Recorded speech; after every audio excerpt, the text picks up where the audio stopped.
الحمد لله الواحد الصمد الأحد الذي خلق وحده العالمين، والصلاة على النبي الأكرم الذي لم يحب ما شاء وشئ، وعلى آله وأصحابه أجمعين. أما بعد، فأعوذ بالله من الشيطان الرجيم. بسم الله الرحمن الرحيم. ولقد بعثنا في كل أمة رسولا أن اعبدوا الله واجتنبوا الطاغوت، فمنهم من هدى الله ومنهم من حقت عليه الضلالة.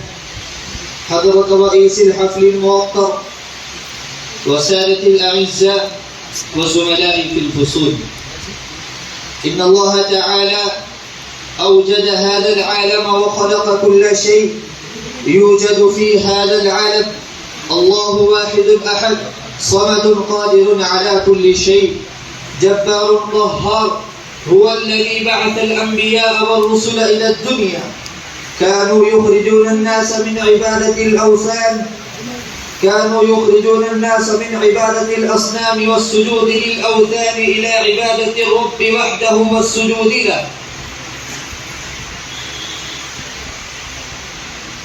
عندما قال نوح عليه السلام: أما توحيد الربوبية فيجب على العبد أن يعتقد بأن الله وحده يحيي ويميت، هو الذي وحده يخلق ويرزق، فلا محيي ولا مميت إلا هو، فلا خالق ولا رازق إلا هو، فلا نافع ولا ضار إلا هو، فلا معطي ولا مانع إلا هو. عندما ينصرف العبد عن مثل هذا الاعتقاد يخرج من الإسلام ويخرج من الدين الذي قال عنه القرآن: الذي ليس فيه عوج، ومن يبتغي غير الإسلام دينا فلن يقبل منه. وفي مجتمعنا البشري كثير من الرجال والنساء ينحرفون عن هذه العقيدة، فالرجال الصالحون البررة عليهم أن يلتفتوا إلى هذه الناحية ويخرجوا الناس الذين يعمهون في الظلمات من الظلمة الهالكة الحالكة.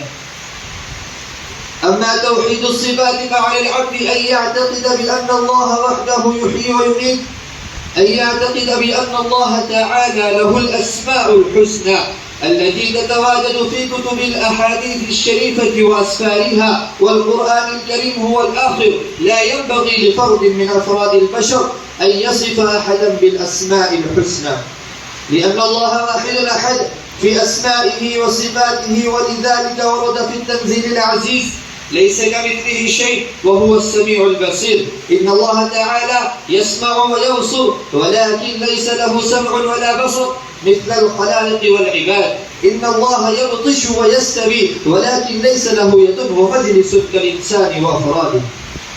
إن الله تعالى منزه عن هذه الأشياء كلها، لأن الله واحد أحد في أسمائه وصفاته، ولذلك ورد في التنزيل العزيز. إنما قال نوح عليه السلام لقومه أن يهجروا الأصنام ويغادروا عبادة الأوثان، فشمروا عن ساق الجد. وقال الملأ الذين كفروا من قومه: لا تتركوا هذه الأصنام، هذه الأصنام تحيي وتميت، هذه الأصنام تنفع وتضر، هذه الأصنام تمطر المطر الغزير، هذه الأوثان تجدي نفعا عندما تفتقرون إلى النفع. نبينا نوح عليه السلام بلغ الرسالة الإلهية واستمر أن يبلغ 1000 سنة إلا 50 عاما، ولكن القوم لم يتقبلوا دعوته إلا شرذمة قليلة، وانحرفوا عن الصراط المستقيم. ولكن الشرذمة القليلة عرفت التوحيد ومقتضاه وفازت في الدنيا والآخرة.